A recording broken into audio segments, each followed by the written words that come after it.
இருந்தாலும் இதில் எனக்கு என்னென்னா, இப்போ தமிழ்நாட்டில் நான் பலதரப்பட்ட கூட்டத்தில் பேசி சமீப காலத்தில் பேசியிருக்கிறேன். இந்த எல்கேஜி யூகேஜி படிக்கிற குழந்தைகள் முன்னாடி என்ன பேச சொல்லுவாங்க, எல்கேஜி யூகேஜி அந்த குழந்தைகள். அப்போ நான் எப்போ முடிக்கணுங்கிறது எனக்கு தெரியும். ஏன்னா அதுக்கு ஒரு அறிகுறி. அந்த குழந்தை என்ன பண்ணணும்னா, வரிசையில் இருக்கிறது அப்படி தரையை கீறும். கேச்சுன்னா அது போதும் அப்படின்னு அதுக்கு முடிச்சுக்கோன்னு அர்த்தம். அதை பார்த்து தான் நான் முடிச்சுக்கிறது வழக்கம். கொஞ்சம் பெரிய ஹைஸ்கூல்னால் யாராவது பசங்க 2-3 பேர் கொட்டாவி விடுவாங்க, அதை பார்த்து அதை முடிச்சுக்கிறது வழக்கம். கல்லூரின்னா விசில் அடிப்பாங்க யாராவது ஒருத்தர் 2 பேர். இப்படி எனக்கு பலதரப்பட்ட எப்போ முடிக்கணுங்கிறதுக்கு அப்படிலாம் அறிகுறி உண்டு. எனக்கு ரொம்ப பிடிச்சது என்னென்னா, இந்த முதியோர் இல்லங்கள் இருக்குது பாருங்கள். முதியோர் இல்லம், பென்ஷனர் அசோசியேஷன்லாம் இருக்குது தமிழ்நாட்டில். எல்லாம் 60-70 வயசுக்கு மேற்பட்டவர்கள். அவங்க கூட்டத்தில் பேசுகிறது தான் எனக்கு ரொம்ப பிடிக்கும். ஏன்னா நான் பாட்டுக்கு பேசிக்கிட்டே இருப்பேன், அவங்களும் அசையாமல் கேட்டுக்கிட்டு இருப்பாங்க. அதுக்கு என்ன காரணம்னா, காது கேட்காது. அது எனக்கு அப்புறம்தான் தெரியும். பேசி முடிச்சுட்டு இறங்கி போனால் அந்த பெஞ்சில் உட்காந்துருக்கிற ஒரு நாற்காலில், என்ன சார் முடிச்சிட்டிங்க போல் இருக்கு அப்படிம்பார். எப்படி சார் கண்டுபிடிச்சிங்க? அதான் இறங்கி வந்தீங்கல்ல அப்படிம்பார். அதனால் அது மாதிரி கூட்டத்தில் ஒன்றும் எனக்கு சுத்தமாக யாரும் இருக்கக்கூடாது எதிரில். இல்லைன்னா அந்த முதியோர் இல்லம் மாதிரி அப்படி காது கேட்காதவங்களாம் உட்காந்துருக்கணும். இங்கே அப்படி இல்லை, எல்லாம் ரொம்ப விழிப்போடு இருக்கீங்க, காதை திறந்து வச்சுக்கிட்டு. அது மாதிரி என்ன போன்ற ஆட்களுக்கு கொஞ்சம் இது பேசுகிறதும் என்ன, சில பேருக்கு என்னென்னா பேச்சு மைக்கை பார்த்ததும் எனக்கு எப்போ நேரங்காலம் தெரியாது, முடிக்கிறதுக்கு தெரியாது. அப்படியும் உண்டு பேச்சாளர்கள் பல ரகம். நான் கூட இப்போ ஒரு ஏற்பாடு பண்ணியிருக்கிறேன். என்னுடைய நண்பர் சுபாஷ்னு ஒருத்தர் வந்திருக்கார். அவர்கிட்ட சொல்லியிருக்கேன், நான் எப்போ முடிக்கணும்னு தோணுதோ அப்போ லேசாக தலையை சொறி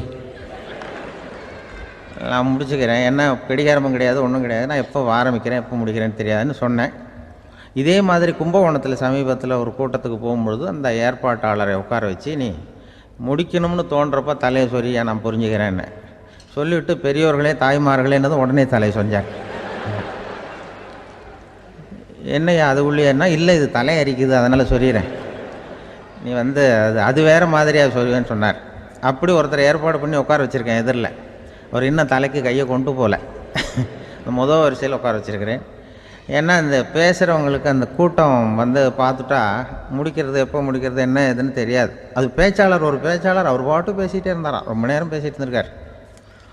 பேசிகிட்டு இருந்தால் ஒன்றும் புரியல, நேரங்காலம் தெரியல. அவருக்கே தோணி ஒரு கட்டத்தில் அந்த பேசுகிறவருக்கே, ஐயா மன்னிச்சுக்கோங்க, நான் ரொம்ப நேரம் பேசிட்டேன் போல் இருக்கு, எவ்வளோ நேரம் பேசினேன்னு எனக்கே ஞாபகம் இல்லை, இந்த கை கடிகாரத்தை கூட பார்க்க மறந்துட்டேன், என்னை மன்னிச்சுக்கோங்க அப்படின்னாராம். அப்போ கோபமாக ஒருத்தர் எழுந்திரிச்சு, ஏன்யா கடிகாரத்தை தான் மறந்தேன், பின்னாடி மாட்டிருக்கிற காலண்டரையாவது பார்க்கக்கூடாதா அப்படின்னாராம். அப்போ தான் தெரியுது அவன் வாரக்கணக்கில் பேசிக்கிட்டு இருந்திருக்கான். போன வெள்ளிக்கிழமை ஆரம்பித்து இந்த சனிக்கிழமை முடிக்கிறது மாதிரி அப்படி ஆகிடும். என்ன கடிகாரமும் கிடையாது. அது மாதிரி பேசுகிற பேச்சு ஆனால் பேசுனா என்ன சொல்லுவாங்கன்னா, எந்த பேச்சை கேட்டாலும் ஒரு தன்னம்பிக்கை வரணுமா கேட்குறவங்களுக்கு, அதுதான் நல்ல பேச்சு அப்படின்னு சொல்லுவாங்க. கேட்குறவங்களுக்கு ஒரு தன்னம்பிக்கை, வாழ்க்கையில் ஒரு பிடிப்பு வரணும், தன்னம்பிக்கை வரணும். அப்படிப்பட்ட எண்ணத்தில் தான் அவங்களெலாம் நல்ல கருத்துக்களை சொல்ல வந்திருக்கிறாங்க. அது என்னென்னா, ஒரு ஒரு ஒரு ஒரு இளைஞன் எங்கெங்கேயோ வேலை தேடி இருக்கான், வேலையே கிடைக்கல. உடனே ஒரு தண்டவாளத்தில் போய் தற்கொலை பண்ணிக்கணும்னு தண்டவாளத்தில் தலையை வச்சு படுத்துட்டானான். யாரும் வேலை கொடுக்கல, தண்டவாளத்தில் போய் தற்கொலை பண்ணி எடுத்து படுத்துருக்கான். அப்போது 2 பக்கமும் திரும்பி பார்க்குறான், ரயிலே வரல. என்ன தற்கொலை பண்ணால் கூட ரயில் வர மாட்டேங்குது அப்படின்னு சொல்லிட்டு பார்த்துருக்கான். யாரோ ஒருத்தர் பேசிகிட்டு இருக்கார், ஒரு திடலில் கூட்டம், பெரியவர் பேசிகிட்டு இருக்கார். நம்ம அந்த பெரியவர் போய் கொஞ்ச நேரம் அந்த கூட்டத்தையாவது கேட்டுட்டு வருவோம், ரயில் வர்ற பாட்டை காணும், அப்புறம் தலையை வச்சு படுத்துக்குவோம் அப்படி நேராக அந்த கூட்டத்துக்கு போனால் ஒரு திடலில் ஒரு பெரிய மனுஷன் பேசிகிட்டு இருக்கார். தன்னம்பிக்கை, வாழ்க்கையில் இளைஞர்கள் ரொம்ப தன்னம்பிக்கையோடு இருக்கணும் அப்படி இப்படின்னு பேசிகிட்டு இருக்கார். இவன் போய் உட்காந்து கேட்டான். இந்த இளைஞன் 1 மணி நேரம் கேட்டான். 2000 பேர் உட்காந்து கேட்டுக்கிட்டு இருந்தாங்க. உடனே கூட்டம் முடிஞ்சுது, கூட்டம்லாம் கலைஞ்சி போச்சு. அந்த பெரியவர் பேசிக்கிட்டு இருந்தார், அவரை போய் இவன் சந்தித்தான். இளைஞன், ஐயா நான் தற்கொலை பண்ணிக்கணுங்கிற எண்ணத்தோடு வந்தேன், தண்டவாளத்தில் தலையை வச்சு படுத்தேன், ரயில் வரல, அந்த நேரம் உங்கள் பேச்சு குரல் தான் கேட்டுது, நான் உங்கள் பேச்சை கேட்டேன், 1 மணி நேரம் கேட்டேன், கேட்டு முடித்ததுக்கப்புறம் என்னுடைய எண்ணத்தை நான் மாற்றிக்கிட்டேன், நான் இனிமேல் தற்கொலை பண்ணிக்க மாட்டேன் அப்படின்னா. அவர் பேச்சாளருக்கு ரொம்ப பெருமை. இதுதான் ஒரு பேச்சுக்கு அடையாளம், இப்படி தான் இருக்கணும். சரி, அந்த முடிவுக்கு எப்படி நீ வந்தேன்னு கேட்டார். இப்போ உங்கள் பேச்சை இந்த கூட்டத்தில் எவ்வளோ பேர் கேட்டுக்கிட்டு இருந்தாங்க சார் அப்படின்னு கேட்டான். ஒரு 2000 பேர் இருக்கும்பா அப்படின்னார் அவர். அப்போ அந்த இளைஞன் சொன்னானா, ஒரு 2000 பேரை ஒரே நேரத்தில் சாகடிக்கிற நீ உயிரோடு இருக்கிறப்போ நான் எதுக்கு சார் சாகணும்? நான் இது வரைக்கும் யாருக்கும் எந்த கெடுதலும் பண்ணலை, நான் இனிமேல் சாக மாட்டேன் சார்ட்டு போயிட்டானா. அப்படி கேட்குறவங்களுக்கு ஒரு தன்னம்பிக்கை வரணும். அது எப்படியோ வந்தால் போகிறோம். இப்போ எங்கள் பேச்சை கேட்டுவிட்டோம், அந்த ரகத்தில் வந்தாலும் சரி தான். வாழ்க்கையில் ஒரு பிடிப்பு வரணும். அப்படிங்கிறது தான் ஒரு சிறந்த பேச்சுக்கு அடையாளம்னு சொல்லுவாங்க. அப்படி அது பண்ணுறது. இதில் என்னென்னா, இந்த மனிதனுக்கு அந்த சிரிப்பு இருக்குது பாருங்கள், அதை பற்றி சொல்லுவாங்க. நகைச்சுவை குடும்பத்தில் நகைச்சுவை உணர்வு இருந்ததுன்னா குழப்பமே வராதுன்னு சொல்லுவாங்க. இந்த பேச்சாளர்கள் என்னென்னா, சில பேர் தெளிவாக பேசி குழப்புறவங்க இருக்கிறாங்க, குழப்பமாக பேசி தெளிவுபடுத்துகிறவங்க இருக்கிறாங்க. அப்படிப்பட்ட பேச்செல்லாம் உண்டு. குழப்பமாக பேசி தெளிவுபடுத்துறது யாருன்னா சித்தர்கள். நம்ம பழைய சித்தர் பாட்டெல்லாம் பார்த்திங்கன்னா படிக்கிறதுக்கு குழப்பமாக இருக்கும், ஆனால் அது கருத்து தெளிவாக இருக்கும். அதுதான் குழப்பமாக பேசி தெளிவுபடுத்துகிறவரெல்லாம் பழைய நம்ம சித்தர்கள். தெளிவாக பேசி குழப்புறவங்க இருக்கிறாங்க சில பேச்சாளர்கள். இருக்காங்க. ஒருத்தன் ஆடு மேய்ச்சிக்கிட்டு இருந்தானா, ஒரு ஆடு மேய்ச்சிக்கிட்டு இருந்திருக்கிறான் ஒரு திடலில். அந்த ஆடு மேய்க்கிற அந்த ஆள் ரொம்ப தெளிவாக பேசணும்னு நினைக்கிறவன். அவர்கிட்ட போய் கேட்டிருக்கான். அந்த ஆள்கிட்ட போய் ஒருத்தன் கேட்டான், மந்தையில் எத்தனை ஆடுப்பா இருக்குது அப்படின்னா. அப்போ அவன் சொன்னான், நான் ஆடு மேய்க்கிறேன் சார், எதையும் தெளிவாக கேட்கணும், நீ கருப்பாட்டை கேட்குறியா வெள்ளாட்டை கேட்குறியா அப்படின்ட்டுருக்கான். கருப்பாடு அது ஒரு 50 இருக்குது அப்படின்னா. சரி, வெள்ளாடு எத்தனை இருக்குது அப்படின்னா, அதுவும் 50 தான் இருக்குது அப்படின்ட்டுருக்கான். இன்னும் ரெண்டும் ஒரே ஆன்சர் தானே சொல்கிறான் அப்படின்னு சொல்லி, சரி இந்த ஆடெல்லாம் எவ்வளவு புல் சாப்பிடும் ஒரு நாளைக்கு சார்? மறுபடியும் தெளிவாக கேளுங்க, கருப்பாடா வெள்ளாடா? கருப்பாடு அப்படின்னா 10 கிலோ சாப்பிடும். சரி, வெள்ளாடு அதுவும் 10 கிலோ சாப்பிடும். ரெண்டுக்கும் அதே தான் சொல்கிறான். சரிப்பா, இது எல்லாம் எவ்வளவு பால் கறக்கும் இந்த ஆடெல்லாம்? சார் திருப்பி சொல்ல தெளிவாக கேளுங்க, கருப்பாடா வெள்ளாடான்னா? கருப்பாடு தினம் 5 லிட்டர் கறக்கும், வெள்ளாடு அது 5 லிட்டர் தான் கறக்கும் அப்படின்னா. இப்படியே இவன் தெளிவாக பேசி இவன் என்ன சொல்லிட்டு வரான்னு தெரியல. ரெண்டும் ஒரே ஆன்சர் தான், அப்புறம் எதுக்கு பிரித்து பேசுகிற? ரெண்டும் ஒன்று தாடா சொல்கிறேன்னு இருக்காரு.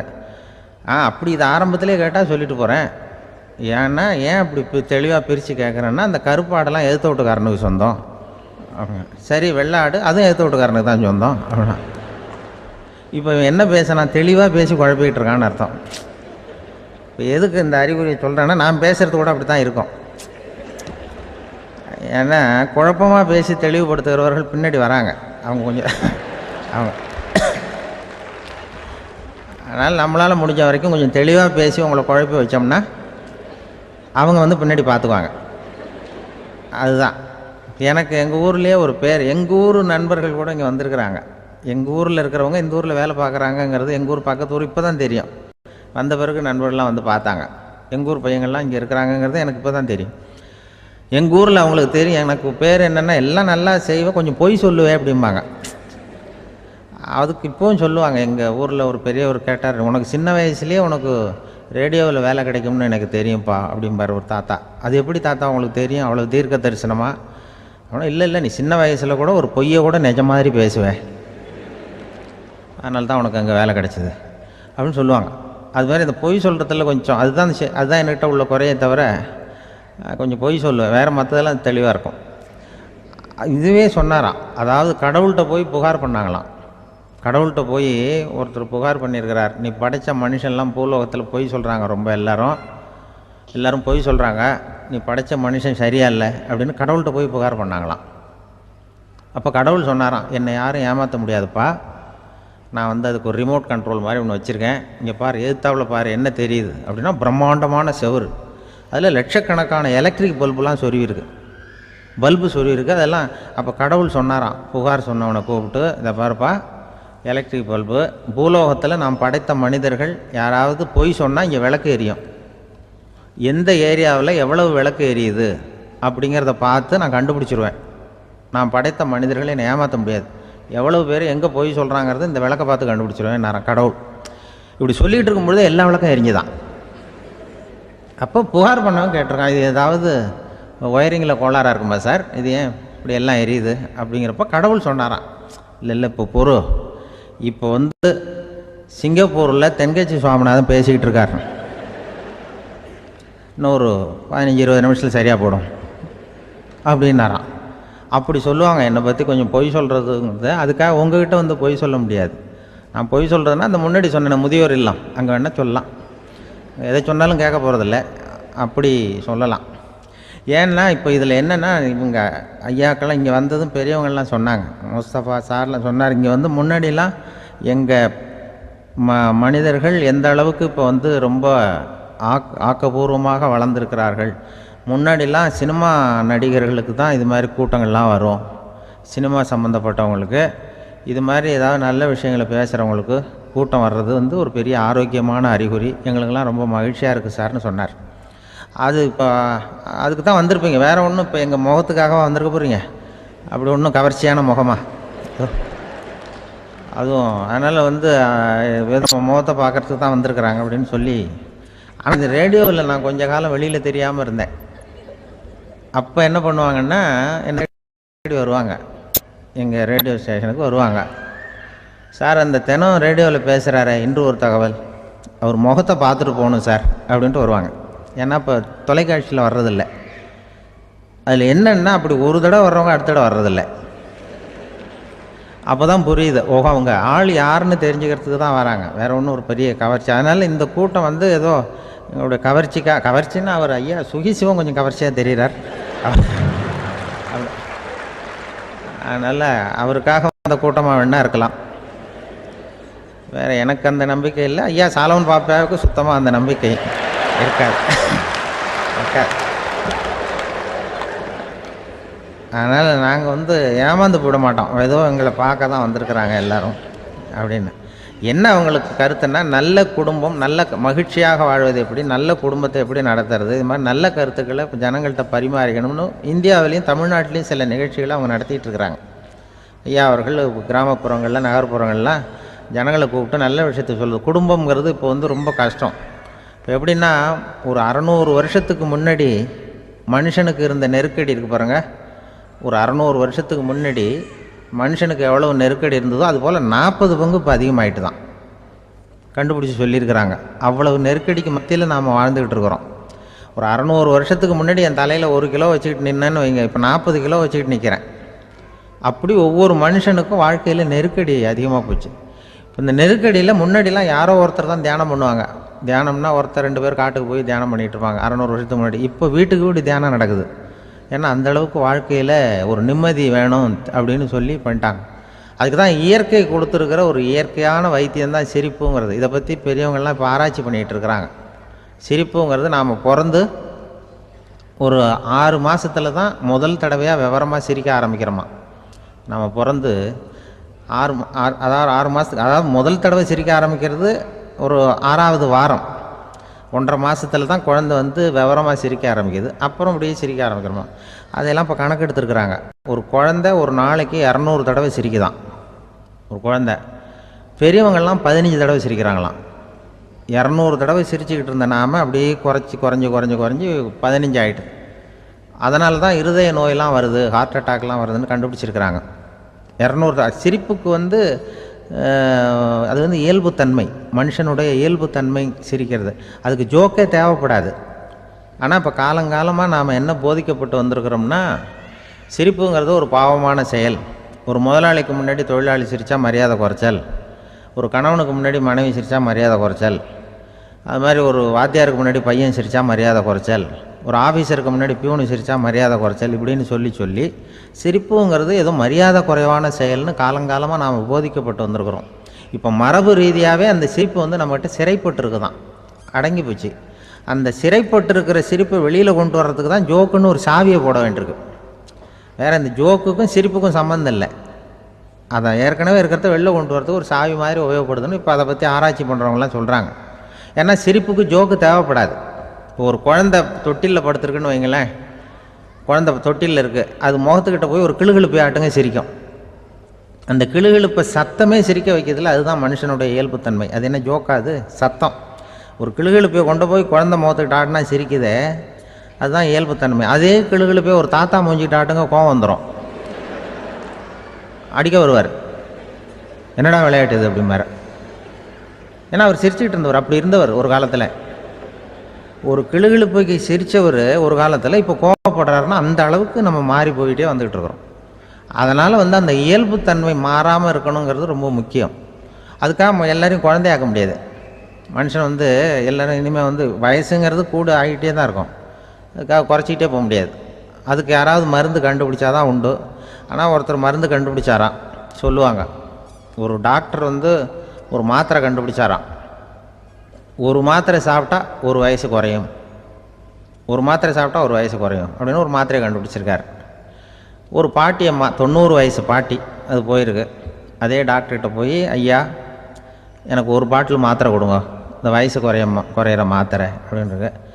அவர் ஒரு பாட்டில் கொடுத்தார் மாத்திரை. பாரும்மா பாட்டியம்மா, ஒரு மாத்திரை சாப்பிட்டா ஒரு வயசு குறையும், எடுத்துகிட்டு போகணும்னு கொடுத்துருக்காரு டாக்டர். இந்த 90 வயசு பாட்டி எடுத்துகிட்டு வீட்டுக்கு வந்துட்டு மறுநாள் அதே டாக்டர்கிட்ட போயிருக்கு. 30 வயசு பொண்ணாக போச்சான். 30 வயசு பொண்ணாக மாறி அதே டாக்டர்கிட்ட போயிருக்கு. இடுப்பில் ஒரு கை குழந்தை, அது சட்டை கிட்ட போடாமல் கட்டவரில் வாயில் வச்சுட்டு உட்காந்துருக்கு. நேராக டாக்டர்கிட்ட போய், டாக்டர் நேற்று வந்தேன், ஏதோ ஒரு மாத்திரை சாப்பிட்டா ஒரு வயசு குறையுன்னீங்க, நான் ஏதோ ஒரு ஆர்வத்தில் ஒரு 30-40 மாத்திரை சாப்பிட்டேன், இப்படி ஆகிட்டேன் அப்படின்னு. இப்போ டாக்டர் சொல்லியிருக்காரு, இதுக்கு ஏமா வருத்தப்படுற, எல்லோரும் வயசு குறையணும்னு தான் நினைக்கிறாங்க, உனக்கு வயசு குறைஞ்சிட்டுது, நீ சந்தோஷப்படு, இதுக்கே மறுபடியும் என்னட்ட வந்திருக்கிற அப்படின்னாரான் டாக்டர். அப்போ அந்த அம்மா சொல்லித்தான், என்னை பற்றி பரவாயில்ல டாக்டர், என் இடுப்பில் பாருங்கள் கை குழந்தை, இது சட்டை கிட்ட போடாமல் உட்காந்துருக்கு, கட்டவரில் வாயில் வச்சுட்டு உட்காந்துருக்கு, இது ரொம்ப ஆர்வத்தில் ஒரு 70 மாத்திரையை சாப்பிட்டு விட்டுது, இது என் வீட்டுக்காரரு. இவர் இடுப்பை விட்டு கீழே இறங்க மாட்டேங்கிறார். நான் எதையாவது கொடுத்து இனிமேதான் வயசை கூட்டி இறக்கி விடுங்க டாக்டர் அப்படின்னு தான். அவர் ஏதோ நமக்கும் இதுக்கும் சம்மந்தம் இல்லைங்கிறது மாதிரி கட்டாரில் வச்சுட்டு அவர் பாட்டு உட்காந்துருக்கார். ஏதோ நமக்கு இந்த உலகமே இல்லை, நமக்கு சம்மந்தம் இல்லைங்கிற மாதிரி உட்காந்துருக்கார். இப்படியே நான் தூக்கிட்டு எங்கே அலையிறது அப்படின்னு தான். அதனால் வயசை குறைக்கிறது இயற்கைக்கு விரோதமாக நாம் பண்ண முடியாது. ஆனால் இந்த இயல்புத்தன்மை மாறாமல் வச்சுக்கலாம். குழந்தை மாதிரி மாற முடியாதே தவிர அந்த குழந்தை தன்மையோடு வாழறதுக்கு கற்றுக்கணும். அதுதான் வாழ்க்கையில் இன்பமாக வாழறதுக்கு வழி. குழந்தைத்தனமாக இருக்கக்கூடாது, குழந்தை தன்மையோடு இருக்கணும்னு சொல்லுவாங்க. குழந்தை தன்மைங்கிறது வேறு, குழந்தைத்தனம்ங்கிறது வேறு. அப்படி ஒரு மாத்திரை கண்டுபிடிச்சிட்டா இப்போ யாராவது ஒருத்தவங்க இடுப்பில் குழந்தைய தூக்கிட்டு போனால் போய் கேட்கணும், ஏம்மா இது ஏன் வீட்டுக்காரரா உன் குழந்தையா அப்படின்னு கேட்டு அதுக்கப்புறம் அவருக்கு வணக்கம் சொல்லணும். இப்படிலாம் ஆகிடும் நிலைமை. இயற்கையை நம்ம மாற்ற முடியாது, அதுக்கு தகுந்தாப்புல தான் நாம் பண்ணணும். குழந்தை தன்மையோடு வாழறதுக்கு குடும்பத்தில் குழந்தை தன்மைங்கிறது எப்படின்னா, இப்போ ஒரு சில பேருக்கு அந்த குழந்தைத்தன்மை உண்டு. ஒரு வீட்டில் ஒரு புள்ள படுத்துருக்கு, அம்மா எழுப்புறாங்க, காலேஜுக்கு நேரமாச்சு எழுந்திரிப்பா, காலேஜுக்கு நேரமாச்சு எழுந்திரிப்பா அப்படின்ற. அந்த அம்மா அந்த புள்ளை சொல்லியிருக்கு, ஐயோ எனக்கு காலேஜுக்கு போகிறதுக்கே பிடிக்கலம்மா, என்னை தொந்தரவு பண்ணாத, காலேஜுக்கு போகிறதுக்கு எனக்கு பிடிக்கல அப்படின்னு தான். அப்போ அந்த அம்மா சொல்லியிருக்கு, ஏன் உனக்கு காலேஜுக்கு போகிறதுக்கு பிடிக்கல, கல்லூரிக்கு போகிறதுக்கு, அதுக்கு 2 காரணம் சொல்லு அப்படின்னுருக்க. அப்போ அந்த புள்ளை சொல்லிச்சான், ஏன் பிடிக்கலன்னா, கல்லூரியில் இருக்கிற வாத்தியாருக்கும் என்ன பிடிக்க மாட்டேங்குது, ஆசிரியர்களுக்கும். 2வது காரணம், கல்லூரியில் படிக்கிற மாணவர்களுக்கும் என்ன பிடிக்கல, அதனால் நான் காலேஜுக்கு போக மாட்டேன்ற குழந்தை புள்ள சொல்லியிருக்கு. அம்மா அப்படிலாம் நீ இதுக்காக போகாமல் இருக்கக்கூடாது, நீ போய் தான் ஆகணும் அப்படின்னு பிடிவாதமாக அந்த அம்மா பிள்ளைய எழுப்புனாங்களாம். சரி நான் எதுக்கு காலேஜ் போகணும்னு சொல்கிறேன், அதுக்கு நீ 2 காரணம் சொல்லு அப்படின்னு தான் அந்த புள்ள. அப்போ அந்த அம்மா சொன்னாங்களாம், நீ ஏன் காலேஜுக்கு போகணும்னா, முதல் காரணம் உனக்கு வயசு 52, 2வது காரணம் நீ தான் பிரின்சிபால் அப்படின்னு தான். என்ன இருந்தாலும் அவங்க அம்மாவுக்கு அது புள்ள தானே. அதுதான் குழந்தைத்தன்மைங்கிறது. 52 வயசுலேயும் குழந்தைத்தன்மையோடு இருக்கார் பாருங்கள், அதுதான் அந்த குழந்தைத்தன்மையோடு வாழறது தான் வெற்றிக்கு வழின்னு சொல்லுவாங்க. கணவன் இன்றைக்கி நேற்று என்ன யோசிச்சுக்கிட்டு இருக்கிறப்போ உங்கள் ஊர் தொலைக்காட்சியிலேயே ஒரு நிகழ்ச்சி நடந்தது. அதாவது இந்த உறவுகளை பற்றி ஒரு பேட்டி எடுத்திருந்தாங்க. ஒரு அம்மா சொல்லுது, அதாவது கணவன் மனைவியாக இருந்துட்டு அப்புறம் விவாகரத்து வாங்கிக்கிட்டு அதுக்கப்புறம் அந்த அம்மா பேசுகிறத நேற்று தொலைக்காட்சியில் போட்டாங்க. அது என்ன சொல்லுதுன்னா, நாங்கள் கணவனும் மனைவியாக இருக்கிறப்போ எங்களுக்குள்ளே சண்டை வந்துக்கிட்டு இருந்தது, இப்போ விவாகரத்து வாங்கிட்டு இப்போ நண்பர்களாக இருக்கிறோம், இப்போ சண்டையே வர்றதில்லை எங்களுக்குள்ளே அப்படி பாருங்கள். கணவன் மனைவியாக இருந்தப்போ சண்டை வந்து தான், விவாகரத்து வாங்கினது மறுபடியும் நாங்கள் நல்லபடியாக தான் இருக்கிறோம், ஒன்றும் எங்களுக்கு சண்டை வரல, அப்படி இருக்குது இப்போ காலம் போய்கிட்டு இருக்கு. நேற்று அப்படி ஒரு இது. என் கூட வேலை பார்க்குறப்போ ஒரு அம்மா இருந்தாங்க. அவங்க எப்போதும் அவங்க வீட்டுக்காரர் படத்தையே வச்சுருப்பாங்க, கையில் பத்திரமா வச்சுருப்பாங்க. அவ்வளவு மரியாதை மதிப்புன்னு சொல்லி நாங்கள்லாம் அவங்கள பெருசாக நினைப்போம். இது எதுக்குமா அவங்க வீட்டுக்காரர் படத்தை பத்திரமா இல்லை கையிலேயே வச்சுருக்கீங்களே, ஆஃபீஸுக்கெல்லாம் எடுத்துகிட்டு வந்து வச்சு அடிக்கடி எடுத்து பார்த்துக்குவாங்க. அவ்வளவு பிரியமாக அவங்க வீட்டுக்காரர் இல்லை. ஆமாம், எனக்கு ஏதாவது பிரச்சனை வந்துவிடுதுன்னா உடனே எங்கள் வீட்டுக்காரர் படத்தை எடுத்து பார்ப்பேன். பரவாயில்லையே இப்படி ஒரு இதாக. ஆமாம், இதை பார்த்துட்டு நினச்சிக்குவேன், இதை விட பிரச்சனை வேறு என்ன இருந்துட போகுது உலகத்தில் அப்படின்னு நினச்சிக்குவேன். உடனே எனக்கு எல்லாம் போயிடும் அப்படின்ட்டு தான். அப்படி ஒரு அம்மா இருந்தாங்க, இப்போவும் இருக்காங்க, வேலை பார்த்துக்கிட்டு இருக்காங்க. அப்படிலாம் இங்கே இருக்கிற தாய்மார்கள் பெண்கள் யாராவது அப்படி கூட பண்ணலாம். எப்போதுமே உங்கள் வீட்டுக்காரர் படத்தை கையில் வச்சுக்கோங்க. அது ஒரு யோசனை, குடும்பம் குதூகலமாக இருக்கிறதுக்கு அது ஒரு யோசனை. அதே மாதிரி இவங்களும் அவங்க படத்தை வச்சுக்கலாம், வச்சுக்கிட்டு பிரச்சனை வரும்பொழுது பார்த்துக்கணும். இதை விட நமக்கு என்ன வந்துட போகுது பெருசாக அப்படி தான் இருக்கணும். குடும்பம் நல்லபடியாக இருக்கணும்னா அதுக்கு இப்போ சொல்லுவாங்க, கடவுளே ஒரு வீட்டு கணவன் வீட்டு தலைவர் கனவுல வந்தாராம். கடவுள் இது மாதிரி உன்னை விட்டுட்டு உங்கள் குடும்பத்தை உன்னையெல்லாம் விட்டுட்டு போக போகிறேன்னா, அதனால் ஏதாவது வரம் வேணும்னா கேட்டு போய் வாங்கிக்கோ அப்படின்னு கடவுள் சொன்னாராம் இந்த குடும்ப தலைவர்கிட்ட. அவருக்கு என்ன கேட்குறதுன்னு புரியல. கடவுள் விட்டுட்டு போகிறேங்கிறாரு, ஏதாவது வரம் கேட்டுக்கோ அப்படின்னு நம்ம என்ன பண்ணுறது, என்ன கேட்குறதுன்னு ஒன்றும் புரியல. குழம்பிக்கிட்டு இருந்தான் அந்த ஆள் கனவுல. இப்போ கடவுள் சொன்னாராம், சரி நீ ரொம்ப குழப்பமாக இருக்க, நாளைக்கு மறுபடியும் உன் கனவுல வரேன், அதுக்குள்ளே நீ முடிவு பண்ணி வை, உனக்கு என்ன வரம் வேணுமோ கேட்டு வாங்கிக்கோ, உனக்கு வரம் கொடுத்துட்டு நான் போயிடுறேன், உன்னை விட்டுட்டு போகிறதா நான் முடிவு பண்ணிட்டேன் அப்படின்ட்டுருக்காரு கடவுள். சரி ஒரு நாள் அவகாசம் கொடுங்க, நாளைக்கு நான் அதுக்குள்ளே முடிவு பண்ணி வைக்கிறேன்ட்டு அவர் வந்தார். மறுநாள் முழிச்சுக்கிட்டு மனைவி மகன் மக்கள் எல்லோரையும் கூப்பிட்டார், குடும்பத்தில் எல்லாரையும். இப்படி வாங்க, இது மாதிரி நேற்று கனவுல வந்தார் கடவுள், நம்மளை விட்டுட்டு போக போகிறாராம், என்ன வரம் வேணும்னு கேட்டு வாங்கிங்கோ அப்படின்னு போய் சொல்லிட்டார். என்ன கேட்குறதுன்னா அப்படின்னு அந்த கணவன் கேட்குறான். இந்த மனைவி சொல்கிறாங்க, என் உடம்பு பூரா நகையாக இருக்கணும் அப்படின்னு கேள் அப்படின்ட்டுருக்கு. அதுக்குள்ளே அந்த ஒரு பொண்ணு ஓடி அப்படிலாம் கேட்காதப்பா கடவுள்கிட்ட, இப்போ இருக்கிற சொத்து எவ்வளோ இருக்கோ அதுபோல் இன்னொரு பங்கு வேணும்னு கேள் அப்படின்னு. அந்த பையன் அவன் வேறு சொன்னான், அவன் அது நமக்கு இது போல் ஒரு 10 பங்காவது வேணும், 2 பங்களா கார் வேணும் அப்படின்னு அவன் ஒரு லிஸ்ட்டை கொடுத்தான். இவர் என்ன கேட்குறதுன்னு முடிவு பண்ணுறதுக்குள்ள அங்கே வேலை செய்கிற அம்மா, ஒரு வயசான அம்மா வந்திருக்கு, வேலை செய்கிற அம்மா. அது சொல்லிச்சான் இவர்கிட்ட, தப்பாரு கடவுள்கிட்ட அப்படிலாம் கேட்காதப்பா, நாளைக்கு வரும்பொழுது என்ன வர வேணும்னா எங்கள் குடும்பத்தில் எல்லாரும் அன்பாக இருக்கணும் பாசமாக இருக்கணும்னு கேட்டு வாங்கிக்கோ வரத்தை, அன்பு பாசம் குடும்பத்தில் எப்போதும் நிலவணும்னு கேட்டு வாங்கிக்கோ, வேறு எல்லாம் நம்ம பார்த்துக்கலான்னு இந்த பெரியம்மா சொல்லித்தான். மறுநாள் அதே மாதிரி படுத்து தூங்கினார். கடவுள் கனவுல வந்தார். கேட்கும்பொழுது இவர் சொன்னாராம், ஐயா எனக்கு எங்கள் குடும்பத்தில் நாங்கள் கணவன் மனைவி புள்ள குட்டி எல்லாம் பாசமாக இருக்கணும் அன்பாக இருக்கணும், இதுதான் எங்களுக்கு வர வேணும் அப்படின்னு கேட்டாராம். இவர் கேட்டதும் கடவுள் தலையை சொரிய ஆரம்பிச்சிட்டாராம். ஏன் என்ன யோசிக்கிறீங்கன்னு கேட்டிருக்காரு. நீங்கள் அன்பாக பிரியமாக இருந்தீங்கன்னா அப்புறம் ஏன் நான் உங்களை விட்டுட்டு போக போகிறேன், நான் ஏற்கனவே இல்லைங்கிறதுனால தான் உங்களை விட்டு போகலாம்னு முடிவு பண்ணியிருந்தேன். இப்போ நீங்கள் ஏற்கனவே பாசமாக இருந்தீங்கன்னா நான் இனிமேல் போக மாட்டேன், அதனால் ஏன் முடிவும் மாற்றிக்க வேண்டியதுதான், உங்கள் கூட தான் இருக்க போகிறேன்னாராம். இப்படி ஒரு கதை சொல்லுவாங்க. அதனால் ஒரு குடும்பத்தில் அந்தந்த உறவு முறைகள் சரியாக இருக்கிற வரைக்கும் எல்லாம் நல்லாயிருக்கும். அங்கே தான் இறைவன் வாழும் இல்லம்ங்கிறாங்களே, அதுதான் அதில் அந்த குடும்ப தலைவருங்கிறவர் கணவன் அப்படிங்கிறதுனால அவருக்கு தான் பொறுப்பு. அவருக்கு நிறைய சகிப்புத்தன்மை வேணும், கோபம் வரக்கூடாது, யார் என்ன சொன்னாலும் போகணும். சில கணவன்மார்கள் எது சொன்னாலும் மனைவி தட்டுறதில்லை, அங்கே போனால் போவாங்க, எதுக்கு போக சொல்கிறேன்னு கேட்குறதில்ல, போகிறது, இங்கே வான்னா வர்றது. திருவள்ளூர் மனைவி இருந்தாருன்னு சொல்கிறாங்கல்ல, அது மாதிரி. அது எப்படின்னா ஒருத்தர் சொன்னார், அது அப்படி இல்லை, அதுக்கு ஒரு கதை சொன்னார். ஹிட்லர் வந்தாராம் ஒரு தடவை, ஒரு பெரிய கப்பல் மேலே, கப்பலுடைய மேல் தளத்தில் ஹிட்லர் வந்துக்கிட்டு இருக்கார். ஒரு இங்கிலீஷ் கேப்டன் எதிரில் நிற்கிறான். அவனுக்கு பெரிய ஆச்சரியம், இந்த ஆள் எப்படி இப்படி ஒரு தனி மனிதனாக இருந்துக்கிட்டு உலகத்தையே இப்படி இந்த பாடுபடுத்துகிறார் அப்படின்னு சொல்லி, உன்னுடைய வெற்றிக்கு என்ன காரணம்னு கேட்டாராம் அந்த இங்கிலீஷ் கேப்டன். இப்போ ஹிட்லர் சொன்னாராம், என்னுடைய வெற்றிக்கு காரணம் என்கிட்ட வேலை செய்கிற ஊழியர்கள், நான் கிழிச்ச கோட்டை தாண்ட மாட்டாங்க, நான் என்ன சொல்கிறேனோ அதை உடனே செய்வாங்க, ஏன் எதுக்குன்னு எதிர்த்து பேச மாட்டாங்க, அதுதான் என்னுடைய வெற்றிக்கு காரணம் அப்படின்னு சொல்லி அதை நிரூபித்து காட்டுறேன் பார் அப்படின்னு சொல்லி கையை தட்டினாராம் ஹிட்லர். உடனே ஒரு சிப்பாய் எங்கேருந்து லெஃப்ட் ரைட் போட்டு சல்யூட் பண்ணி நின்னான். உடனே ஹிட்லர் சொன்னார், நீ அப்படியே இந்த கப்பல் மேல் தளத்துலேருந்து அப்படி கடலில் விழுந்து செத்து போடா அப்படின்னு பொத்துன்னு குதிச்சுட்டான். எதுக்கு சொல்கிறேன் என்ன இதில், உடனே குதிச்சு செத்து போட்டான். இவருக்கு பெரிய ஆச்சரியம் கேப்டனுக்கு. ஹிட்லர் சொன்னார், இதுதான் என்னுடைய வெற்றி காரணம், தப்பார் இன்னொருத்தனை கூப்பிட்றேன் அப்படின்னு தட்டினா இந்த பக்கத்துலேருந்து ஒருத்தன் வந்தான், லெஃப்ட் ரைட்னு வந்து நின்னா, நீ இப்படி குதிச்சு செத்து போடா அப்படின்னு பொத்தனை குதிச்சிட்டான். எதுக்கு போக சொல்கிறீங்கன்னு ஒன்றுமே கேட்கல, குதினா உடனே குதிச்சிட்டான். அப்போ ஹிட்லர் சொன்னார், இதே மாதிரி என்னுடைய ஒவ்வொரு ஊழியர்களும் இருக்கிறாங்க, நானும் ஊழியர்களை இழக்கிறதுக்கு தயாராக இல்லை, தப்பார் தயாராக இருப்பேன் எப்போதும், தப்பார் இன்னொருத்தரம் தட்டுறேன்னு இன்னொருத்தர் வந்தார். எதிர்த்தாவில் இருந்து ஒருத்தன் லெஃப்ட் ரைட் சல்யூட் அடித்தான். நீயும் குதிச்சு செத்து போடான்ருக்கார் ஹிட்லர். இவனால் பொறுக்க முடியல, இந்த இங்கிலீஷ் கேப்டன் அனாவசியமாக ஒவ்வொருத்தனாக குதிச்சுட்றானேன்னு சொல்லி ஓடி போய் அவனை குதிச்சிட்டான். குதிக்கிறதுக்கு முன்னாடி பிடிச்சி தனியாக எழுத்துட்டு போட்டான்.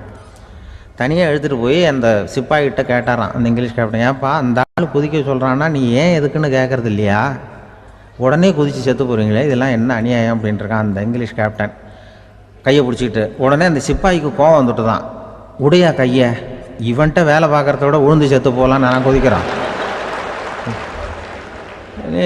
என்ன அனாவசியமாக எதுக்கே இருக்க சொல்கிறேன் அப்படின்னு சொல்லி குதிச்சுட்டானா. அதனால் இந்த உடனே சொல்கிறத செய்கிறாங்க பாருங்கள், அவங்கள நம்பக்கூடாது. கணவன்மார்களுக்கு ஒரு எச்சரிக்கை, சொல்கிறத உடனே செஞ்சுருவாங்க மனைவி, நீ அங்கே போனால் போங்க வரணும் அது ஹிட்லர் மாதிரி நினைக்கிறாங்கன்னு அர்த்தம். இதுகிட்ட பேசிக்கிட்டு இருக்கிறத விட சொல்கிறத செஞ்சுட்டு போடுவோமே, அப்படி சமாளிக்கிற கணவன்மார்கள் உண்டு. குடும்பத்தில் வந்து அப்படிலாம் இருந்து சமாளிக்கிறாங்க. குடும்பத்தில் ஒருத்தர் அனுசரிப்பு தன்மைங்கிறது ரொம்ப அவசியம். கணவன் மனைவின்னா அனுசரித்து போகணும்னு சொல்லுவாங்க. அதாவது ஒரு கணவன் அதுக்காக தான் அந்த காலத்துலலாம் ஒரு வீட்டுக்கு வந்து மாப்பிள்ளை தேடுறதுங்கிறது ஒரு பெரிய குடும்பத்தை நிர்வகிக்கிற அளவுக்கு ஒரு கணவனாக வரக்கூடிய எப்படி இருக்கணும் அப்படின்னா, அந்த காலத்தில் புலி வேட்டைக்கு போகணும். ஒரு பொண்ணுக்கு மாப்பிள்ளை தேடுறதுன்னா நம்ம தமிழ் பழக்கம் என்னென்னா, காட்டுக்கு போய் ஒரு புலியை வேட்டையாடிட்டு வரணும். அந்த புலி பல்லு அல்லது நகத்தை கொண்டுட்டு வரணும் அந்த இளைஞன். அதை வந்து வீட்டில் கொடுப்பான், அதை தான் கட்டி அதை வந்து இதாக கட்டுவாங்க, மாலையாக போடுவாங்க, தாலியாக கட்டுவாங்க. அதாவது வீரம் இருக்கா பையனுக்குன்னு பார்ப்பாங்க. ஒரு பொண்ணு வேணும்னா நீ முதல்ல வீட்டுக்கு பொண்ணு கேட்க போகக்கூடாது, காட்டுக்கு போகணும், போய் புளியை கொண்டு வா, அதுக்கப்புறம் தான் உனக்கு பொண்ணு அப்படின்னு சொல்லுவாங்க. இப்போவெல்லாம் ஏன் போகிறது இல்லைன்னா, இப்போலாம் ஒருத்தனை வந்து காட்டுக்கு போய் புலிப்பல் கொண்டு வான்னா புலி தான் மாப்பிள்ளையாக வரும். அதனால தான் இப்போ போகிறதில்ல யாரும் காட்டுக்கு. அப்போ வந்து பெண்களும் வந்து ரொம்ப வீரமாக இருந்தாங்க. பெண்கள் மூலம் அந்த காலத்தில் எப்படின்னா, முறத்தாலேயே புலியை துரத்துவாங்களாம். நம்ம பழைய பாட்டிலெல்லாம் பார்த்துருப்பீங்க, முறத்தால் புலியை விரட்டினாங்கன்னு வரும் பழைய பாட்டு. ஒரு அந்த அளவுக்கு பெண்களுக்கு வீரம். இப்போ கல்யாணம் ஆகி இந்த காலத்தில் ஒரு கணவனை வந்து விரட்டிட்டு வந்தாங்களாம் முறத்தை எடுத்துக்கிட்டு. ஒரு மனைவி அவன் பயந்துட்டு வெளில ஓடி வரான், பின்னாடி முறத்தை எடுத்துகிட்டு அந்த அம்மா ஓடி வருது.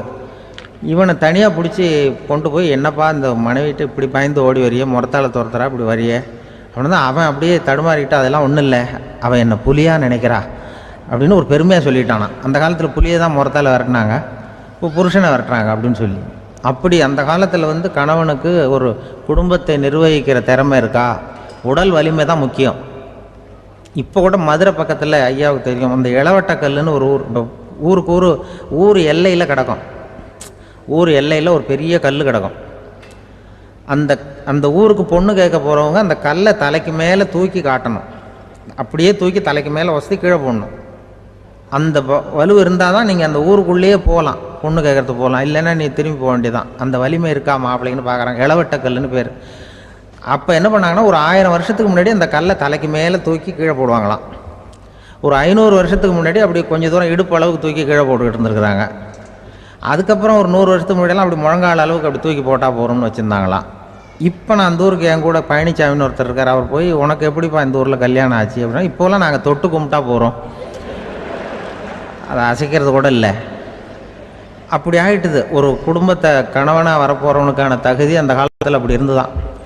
அப்படி வந்து கணவன் வந்து தேர்ந்தெடுக்கிறது, குடும்ப தலைவனை தேர்ந்தெடுக்கிறது ஒரு பெரிய காரியம். ஒரு பெரிய செல்வந்தர் போட்டி வச்சாராம், ஒரு நீச்சல் குளம், அதில் யார் வேணாலும் குதித்து அந்த பக்கம் போய் கரையேறலாம். அந்த நீச்சல் குளத்தில் விஷப்பாம்புலாம் கிடக்கு. யார் துணிஞ்சி அந்த விஷப்பாம்பு இருக்கிற குளத்தில் குதித்து அந்த பக்கம் போய் கரையேறானோ அவனுக்கு ஒரு 100 ஏக்கர் நிலம் கொடுப்பேன், அது வேண்டான்னா ஒரு 1000 ஆடு கொடுப்பேன், அதுவும் வேண்டான்னா என் பொண்ணை கொடுப்பேன் அப்படின்னு போட்டி வச்சார். அதான் மாப்பிள்ளையை தேர்ந்தெடுக்கிறதுக்கு அவர் ஒரு வழி, நீச்சல் குளத்தில் குதிச்சு கரையேறணும். இப்போ அந்த ஊரில் இருக்கிற இளைஞர்கள்லாம் வந்து பார்க்குறாங்க அந்த குளத்தில் குதிக்கணும்னு. ஆனால் குளத்தில் வெறும் விஷப்பாம்புலாம் கிடக்கு. இது என்ன பண்ணுறதுன்னு பார்த்தா யாருமே குதிக்கிறதுக்கு தைரியம் வரல. திடீர்னு ஒருத்தன் துணிஞ்சு குதிச்சான். படபடன்னு அடிச்சுட்டு போய் அந்த பக்கம் கரையேறிட்டான். கரையேறின உடனே பரவாயில்லையே ஒரு ஆள் வந்துட்டான்னு சொல்லி அவனை அந்த இளைஞனை போய் பிடிச்சிட்டு வந்தாங்க. அந்த பெரியவர் கேட்டார், ஏப்பா இவ்வளவு பெரிய விஷப்பாம்பெல்லாம் கிடக்கிற நீச்சல் குளத்தில் நீ துணிஞ்சு குதித்து கரையேறி இருக்கிற, உனக்கு என்ன 1000 ஏக்கர் நிலம் கொடுத்துறவா, 100 ஏக்கர் நிலம் கொடுக்கவா சொல்கிறப்படி அப்படின்னா வேண்டாம் சார்ன்றான். ஓஹோ அப்படின்னா ஒரு 1000 ஆடு வேணுமா உனக்கு அப்படின்னா அதுவும் வேண்டாம் சார். ஓ அப்படின்னா என் பொண்ணு வேணுமா அப்படின்னா அதுவும் வேண்டாம் சாருங்கிறான்.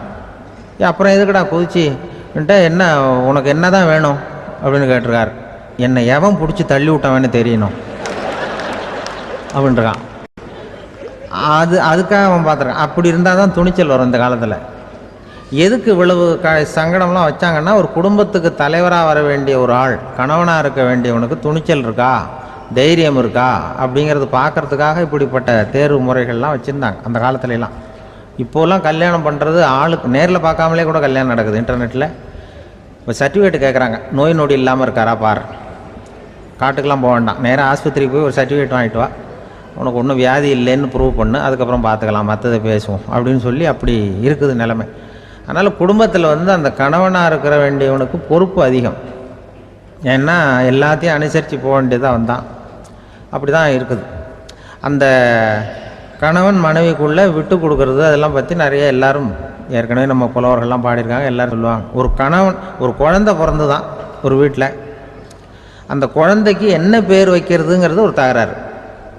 இந்த குழந்தைக்கு என்ன பேர் வைக்கிறதுங்கிறதுல தகராறு வந்துடுது. யார்? கணவனுக்கும் மனைவிக்கும். அவன் என்ன சொல்கிறான், எங்கள் அப்பா பேரை தான் வைக்கணுங்கிறான் அவன். இந்த அம்மா என்ன சொல்லுது, இல்லை எங்கள் அப்பா பேரை தான் வைக்கணும் அப்படிங்குது. காலையிலேருந்து சண்டை, தகராறு. எதிர்த்த வீட்டுக்காரன் பார்த்தான், இது என்ன காலையிலேருந்து எதிர்த்த வீட்டில் தகராறு நடக்குது, என்னென்னு போய் கேட்டிருக்கான். என்னம்மா உங்களுக்கு உள்ள தகராறு, காலையிலேருந்து பார்த்தேன் அப்படின்னா. ஒன்றும் இல்லைம்மா, எங்கள் குழந்தைக்கு பேர் வைக்கிறதுல எங்களுக்கு உள்ளே ஒத்து போக முடியல, நான் எங்கள் அப்பா பேரை வைக்கணுங்கிறேன், அந்த அம்மா அவங்க அப்பா பேரை வைக்கணுங்குது, அதுதான் எங்களால் குடும்பத்தில் ஒரு நிம்மதி இல்லாமல் இருக்கிறோம், தகராறு பண்ணிகிட்ருக்கோம் அப்படின்னு நானா. அப்போ எதிர்த்த வீட்டுக்காரன் சொல்லியிருக்கான், எதிர்த்த வீட்டுக்காரன்னு நான் எதுக்கு இருக்கிறேன், நான் பஞ்சாயத்து பண்ணி வைக்கிறேன், உங்களுக்குள்ளே என்ன இது பேர் தானே வைக்கணும், ஏன்ப்பா உங்கள் அப்பா பேர் என்ன அப்படின்னு அவனை கேட்டிருக்கான். எங்கள் அப்பா பேர் சீனிவாசன் அப்படின்ட்டுருக்கான். இந்த அம்மாவை உங்கள் அப்பா பேர் என்னம்மா, கிருஷ்ணன் அப்படின்னு சொல்லி. இவன் யோசித்து பார்த்தான், குழந்தைக்கு சீனிவாச கோபால கிருஷ்ணன்னு பேர் வைங்க போங்க அப்படின்ட்டு போயிட்டான். ஏற்ற விட்டுக்கு தீர்த்து வச்சுட்டு போயிட்டான். போனதுக்கப்புறம் இவங்க 2 பேரும் பேசிக்கிட்டாங்க. சரி, இந்த சீனிவாசன் சரி கிருஷ்ணன் சரி, நடுவில் கோபாலம் யார் அப்படின்னு சொல்லி அவனை போய் இழுத்துட்டு வந்தான். எழுத்து வீட்டில் போய் அது யார்ரா, அது இங்கே வா, அது யார்ரா கோபாலன் அப்படின்னா, அது எங்கள் அப்பா பேர், நீ அதை மட்டும் எதுக்கு விட்டு வைக்கிற, அதையும் சேர்த்து வச்சுட்டு போடான்னு. அதாவது குடும்பத்தில் ஒரு கணவனும் மனைவியும் ஒரு சின்ன விஷயத்தில் கூட ஒத்து போகலைன்னா இப்படி தான் ஏற்று வீட்டுக்காரன் பஞ்சாயத்துக்கு வருவான், கோபாலன்னு குறுக்க வருவான் ஒருத்தன். அப்படி அந்த அனுசரிப்புங்கிறது குடும்பத்தில் ரொம்ப அவசியம். கணவனும் மனைவி அது ஒன்றுக்கு மேலே இந்த கல்யாணம் பண்ணிக்கிறாங்கல்ல, அது ரொம்ப அவஸ்தை. ஒருவனுக்கு ஒருத்திங்கிறது நம்ம இதெல்லாம் சொல்கிறது. ஒன்றுக்கு மேற்பட்ட திருமணங்கள் சங்கடத்தில் தான் கொண்டு விடும். நிறைய சொல்லுவாங்க. உலகத்திலேயே ஒரு பெரிய இது என்ன தெரியுங்களா, இயற்கை நிர்ணயம் பண்ணுது. இப்போ நம்ம சில பேருக்கு எனக்கு பொம்பளை பிள்ளை வேண்டாம் ஆம்பளை பிள்ளை வேண்டான்னு சொல்லி இந்த ஸ்கேன் பண்ணி என்னென்னவோ பண்ணிகிட்டு இருக்கிறாங்கல்ல. ஆனால் இயற்கை அந்த 50-50 ரேஷியோவை அது மெயின்டைன் பண்ணிகிட்ருக்கு. இந்த உலகத்தில் ஒரு அதிசயமான உண்மை என்னென்னா, 116 ஆம்பளை பிள்ளை பிறந்தா 100 பொம்பளை பிள்ளை பிறகுதான். உலக அளவில் 116 ஆம்பளை பிள்ளை பிறந்தா 100 பொம்பளை பிள்ளை பிறகுது. இது எதுக்கு 16 அதிகமாக பிறகுதுன்னா, அந்த வாலிப வயசு அடையிறதுக்குள்ளே 16 செத்து போகுது. 16 அங்கங்கே ஓடுறது கொஞ்சம் முரட்டத்தனமாக போகிறதுனால செத்து போகுது. அந்த 50-50 இந்த ஒருத்தருக்கு ஒருத்தங்கிற ரேஷியோவை இயற்கை மெயின்டைன் பண்ணிகிட்டு இருக்கு. அது ஒரு பெரிய அதிசயம். அதை விட பெரிய அதிசயம் என்னென்னா, இந்த உலக யுத்தம் நடந்ததில்ல, முதல் உலக யுத்தம், 2வது யுத்தம், அப்போ பார்த்துருக்குறாங்க, கணக்கு எடுத்துருக்குறாங்க. அந்த யுத்தம் முடிஞ்ச பிறகு 116 ஆம்பளை பிள்ளைக்கு பதிலாக 160 170 பிறக்க ஆரம்பிச்சு தான். 100 பெண் குழந்தைக்கு 170 180 ஆண் குழந்தை. இது எதுக்குன்னா, அந்த போரில் செத்து போகுதில்ல ஆம்பளை பிள்ளைகள், அதை ஈடுகட்டுறதுக்காக அதிகமாக பிறக்க ஆரம்பிச்சிருக்கு. அந்த அளவுக்கு இயற்கை ஒரு பெரிய ரேஷியோவை மெயின்டைன் பண்ணுது. அதாவது ஒருவனுக்கு ஒருத்திங்கிறத அது சொல்லிகிட்டு இருக்கு. புறாவெல்லாம் வளர்த்திங்கன்னா, நான் கூட புறா வளர்த்துருக்குறேன் ஊரில். புறா வளர்த்திங்கன்னா ஒரு தடவைக்கு 2 முட்டை தான் விடும் ஒரு வீட்டுக்கு. அந்த 2 முட்டையும் குஞ்சு பறிச்சுன்னா அதில் ஒன்று ஆணாக இருக்கும், ஒன்று பொண்ணாக இருக்கும். அது எந்த முட்டை ஆண் எந்த முட்டை பெண்ணுங்கிறத இயற்கை நிர்ணயம் பண்ணுது. அதை வந்து நம்ம மாற்றவே முடியாது. ரெண்டையும் அந்த பெண்ணாவோ ரெண்டையும் ஆணாவோ மாற்ற முடியாது நம்ம. அதனால் அந்த இயற்கையை புரிஞ்சுக்கிட்டு நாம் நடந்துக்கணும். அதனால தான் ஒரு கணவன் ஒரு மனைவி, அதான் ஒருத்தருக்கு ஒருத்தங்கிறது. ஒன்றுக்கு மேலேனா சங்கடம் தான். ஒரு பஸ்ஸில் வந்து ரெண்டு பெண்கள் வந்துக்கிட்டு இருந்தாங்களாம். பஸ்ஸு பிரயாணம். 2 பெண்கள் வந்து பக்கத்தில் உட்காந்துருக்காங்க. அந்த கண்டக்டரை கூப்பிட்ருக்காங்க, இங்கே வாயா அப்படின்னு அந்த ஒரு அம்மா கூப்பிட்ருக்கு. என்னம்மா அப்படின்ட்டுருக்கார். வந்து இந்த ஜன்னலை திறந்து விட்டு போ அப்படின்னு. சரின்னு பக்கத்தில் இருந்த ஜன்னலை திறந்து விட்டு அவர் போயிட்டார். பக்கத்தில் இருந்தம்மா உடனே இங்கே வாயா மறுபடியும் வாயான்னு கூப்பிட்ருக்கு. வந்து என்ன இந்த ஜன்னலை மூடி விட்டு போ அப்படின்ட்டுருக்கு. மூடி விட்டு போனார். மறுபடியும் அந்த முன்னாடி கூப்பிட்டது வாமா வாயான்னு மறுபடியும் கண்டக்டரை கூப்பிட்டு, என்ன இந்த பார், இந்த ஜன்னலை வந்து நீ மூடி வச்சின்னா நான் மூச்சு திணறி செத்து போடுவேன். அப்புறம் உடனே பக்கத்தில் இருந்தம்மா தபாரியா அந்த அம்மா பேச்சை கேட்டுட்டு நீ திறந்து வச்சின்னா நான் குளிர் தாங்காமல் செத்து போடுவேன் அப்படின்ட்டு அவர் தலையை பிச்சுக்கிறார் கண்டக்டர். என்னடா பெரிய ரொம்ப போச்சேன்னு, கொஞ்சம் தூரம் பிரயாணம் இதில் கூட அட்ஜஸ்ட் பண்ணி போகக்கூடாதா அப்படின்னு. அப்போ அந்த பஸ்ஸில் பின்னாடி ஒருத்தன் கடைசி சீட்டில் வெயில் தாங்காமல் சட்டையெல்லாம் கட்டி போட்டுட்டு ஒரு கிராமத்து ஆள் பீடி குடிச்சிட்டு வரான். அவர் கூப்பிட்ருக்கான் அந்த ஆள், அந்த கண்டக்டர் இங்கே வாயா அங்கே என்ன தகராறு அப்படின்னு. அந்த எதிர்த்து வீட்டுக்காரன் வந்தானே முன்னாடி பஞ்சாயத்துக்கு, அது மாதிரி கண்டக்டர் இங்கே வாயா, அவன் ஏன் நீ என்ன சொல்ல போகிற அப்படின்ட்டு வந்திருக்கான். சட்டையெல்லாம் கட்டி போட்டு பீடி குடிக்கிறோம், பீடி புகையை ஊதிவிட்டு அங்கே என்ன தகராறு அப்படின்னு கேட்டிருக்கான். ஒன்றும் இல்லையா, அந்த அம்மா வந்து ஜன்னலை திறந்தா செத்து போவேங்கிறது, இந்த அம்மா ஜன்னலை மூடுனா செத்து போவேங்கிறது, நான் என்னையா பண்ணுறது ஒரு ஆள், இதுக்கு ஏன் கவலைப்படுறேன், நான் சொல்கிறத கேள், நான் தீர்த்து வைக்கிறேன் பிரச்சனையை அப்படின்னு சொல்லிவிட்டு பீடியை எடுத்துக்கிட்டு புகையை ஊதிவிட்டு சொன்னானா, கொஞ்ச நேரம் அந்த ஜன்னலை மூடி வை, அந்த அம்மா செத்து போவோம், அப்புறம் திறந்து வை, இந்த அம்மா செத்து போவோம், நாம் நிம்மதியாக போகலாம் அப்படின்னு சொல்லிட்டு பீடி குடிக்க ஆரம்பிச்சிட்டான். அவருக்கு கோவம் வந்துட்டுது கண்டக்டருக்கு. உனக்கு என்னையா நீ பாட்டுக்கு சொல்லிட்டு போடுவ, அந்த 2 அம்மாவும் செத்து போச்சுன்னா அவங்க வீட்டுக்காரனுக்கெல்லாம் யார் பதில் சொல்கிறது அப்படின்னா, கவலையே படாத 2 பேருக்கும் நான் தான் வீட்டுக்காரன். அதனால தான் அந்த யோசனையை சொன்னேன் அவங்ககிட்ட.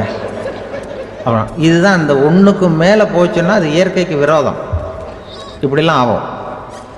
அதனால தான் அவன் அவ்வளவு ஒன்றுமே வேண்டான்ட்டு கடைசி பெஞ்சு இதில் போய் சீட்டில் உட்காந்துக்கிட்டான். அப்படி அது இயற்கையை புரிஞ்சுக்கிட்டு வாழணுங்கிறது முக்கியம். குடும்பத்தில் வந்து கணவனுடைய பங்கு என்ன, மனைவனுடைய பங்கு, குழந்தை குட்டிகள்லாம் சொல்லுவாங்க. அப்படி இருக்கணும். கணவன்கிறவனுக்கு நிறைய சகிப்புத்தன்மை தேவைப்படுது. மனித நேயம்ங்கிறத பற்றி சொல்லுவாங்க. மனித நேயம் ஏன்னா ஒரு கணவன் கணவனாக இருக்கணும், மனைவி மனைவியாக இருக்கணும். ஒரு மனுஷன் வந்து இன்றைக்கி வந்து மனிதனாக இல்லை, மனித நேயம் குறைஞ்சி போச்சு, எது குடும்ப உறவுகள்லாம் ரொம்ப மாறி போச்சுன்னு சொல்ல. இப்போ நாகரிகத்தில் அப்படி தான் இருக்குது. ஒரு இதில் ஒருத்தன் என்ன பண்ணியிருக்கிறான், ஒரு சின்ன பையனை கொண்டு வந்தானா, ஒரு சின்ன பையன் பக்கத்தில் இருக்கான். ஒரு பெரியவர் கேட்டிருக்கார், யாரப்பா அந்த பையன் அப்படின்னு கேட்டிருக்கார். இவன் சொன்னான்னா, இந்த பையன் எனக்கு தூரத்து உறவு, எனக்கு தூரத்து உறவுன்னு இருக்கான். சரி, தூரத்து உறவுன்னா எப்படி அப்படின்னு கேட்டிருக்கான். இந்த பையன் எங்கள் அப்பாவுக்கு 8வது பிள்ளை அப்படின்னானா. கூட பிறந்தவனே அவ்வளோ தூரமாக போயிட்டான், 8வதாக பிறந்தான். அப்படி இருக்கு குடும்ப உறவுகள்ங்கிறது.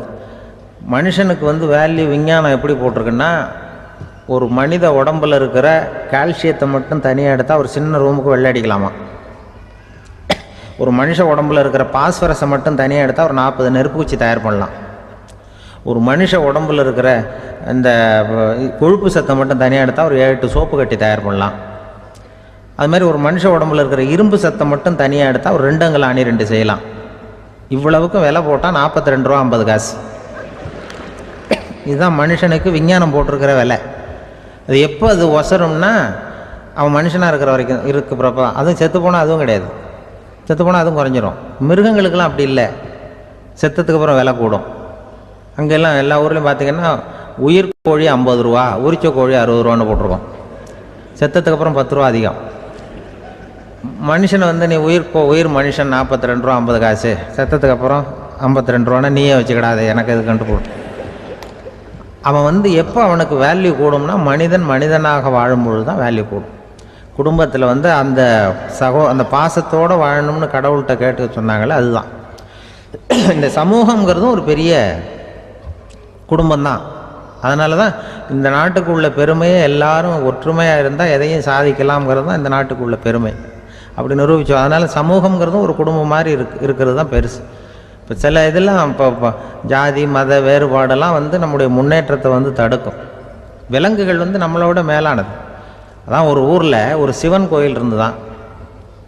சிவன் கோயிலில் அந்த புறாவெல்லாம் வளர்ந்துக்கிட்டு இருந்திருக்கு. அந்த மாடத்தில், சிவன் கோயில் மாடத்தில் புறாவெல்லாம் குடியிருந்திருக்கு. உடனே அதுக்கு கும்பாபிஷேகம் பண்ணுறதுக்காக ஊரில் திட்டம் போட்டாங்க. சிவன் கோயிலுக்கு வெள்ளடிக்க ஆரம்பித்தாங்க. வர்ணம் பூச ஆரம்பித்ததும் அதுக்கு சாரம் கட்டுவாங்கல்ல, இந்த குச்சியெல்லாம் வச்சு சாரம் கட்டுவாங்க. உடனே இந்த புறாவெல்லாம் என்ன பண்ணிச்சான், இனிமேல் நம்ம இங்கே வெள்ளை அடிக்கிறாங்க, கும்பாபிஷேகம் வருது, நம்ம இங்கே குடியிருக்க முடியாது, எதிர்த்தாப்புல எங்கே போகலான்னு பார்த்துருக்கு. இந்த உயரம் கோபுரத்தில் இருந்த புறாவெல்லாம் எதிர்த்தாப்புல ஒரு மாதா கோயில் இருந்திருக்கு, சர்ச்சு. அங்கே சில மாடங்களில் புறாவெல்லாம் இருக்குது, சில மாடம் இருக்குது. உடனே நம்மளாம் அங்கே போடும் கொஞ்சம் காலத்துக்குன்னு எல்லாம் புறப்பட்டு இந்த மாதா கோயிலுக்கு போயிடுது. அங்கே போனால் அங்கே இருக்கிற புறாவோடு சேர்ந்து இதுவும் குடியிருந்துகிட்ருக்கு. கொஞ்ச நாள் என்னாச்சு, அங்கே கிறிஸ்மஸ் வந்துட்டுது. கிறிஸ்மஸ் வந்ததும் சரி இங்கேயும் வெள்ளடிக்க ஆரம்பிக்கிறாங்க. நம்ம மறுபடியும் எங்கடா போகிறதுன்னு பார்த்தா அங்கே இருக்கிற புறாவோட சேர்ந்து இதுவும் சேர்ந்து நேராக ஒரு பள்ளிவாசல் இருந்தது. எதுக்கு அங்கே இருக்கிற மாடத்தில் போய் அங்கே குடியேறிட்டுது எல்லாம். அங்கே போனால் அங்கே ரமலான் மாதம் வந்து ரம்ஜானுக்காக அதையும் புதுப்பிக்க ஆரம்பித்தாங்க. இது என்ன பண்ணுறதுன்னு சொல்லி இந்த 3 செட்டு புறாவும் சேர்ந்து என்ன பண்ணிச்சு, எங்கே போகலான்னு பார்த்தா மறுபடியும் அதுக்குள்ளே இந்த சிவன் கோயிலில் கும்பாபிஷேகம் முடிஞ்சு போச்சான். முடிஞ்சிருக்கு, அங்கே போடுவோம் எல்லாருன்னு சொல்லி எல்லா புறாவும் அந்த சிவன் கோயிலுக்கு வந்துட்டுது. அங்கே போய் மாடத்தில் அதை குடியிருந்துட்டுது. அப்போ திடீர்னு ஒரு நாள் பார்த்தா ஒரே கலவரம் பூமியில் எல்லாம் ஒருத்தன் அருவாளை தூக்கிட்டு நிற்கிறான், குச்சி எடுத்து ஒருத்தனை சுட்டுக்கிறான். ஒரே கலவரம், சத்தம், ஒரே மத கலவரம் வந்துட்டுது ஊரில்.